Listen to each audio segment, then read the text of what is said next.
ఇంక అంతకుమించి ఏముంది చెప్పు? ఇది కదా పద్ధతి, మన హృదయంలో ఉండాల్సిన అమరిక ఇది కదా. కానీ ఇప్పటిదాకా మనం తప్పు ట్రాక్లోనే ఉన్నాం. మనం కలిగి ఉన్న వాటిని గొప్పగా ఎంచుకున్నాం, కానీ అన్నిటికంటే టాపులో ఆయన కృప ఉందన్న సంగతి మనం విస్మరించాం.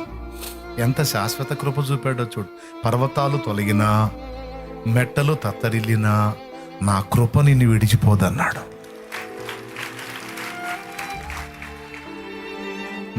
అంత పర్మనెంట్గా పెట్టేశాడు కృపని మన వెంట. ఎంత చెప్పాలి కృపను గురించి? ఇది కీలకమైన పాయింటా కాదా? అదే మనం కలిగి ఉన్న వాటిని బట్టి గొప్పగా చేస్తే మనం అహంకారులం, మనం అయోగ్యులం, అపాత్రులం అని గుర్తించి మన అయోగ్యతను మనం ఎరిగి మాట్లాడినట్టయితే మనం దేవుని ఎదుట దీనులం. అప్పుడు ఇంకా ఎక్కువ కృప దొరికింది మనకి.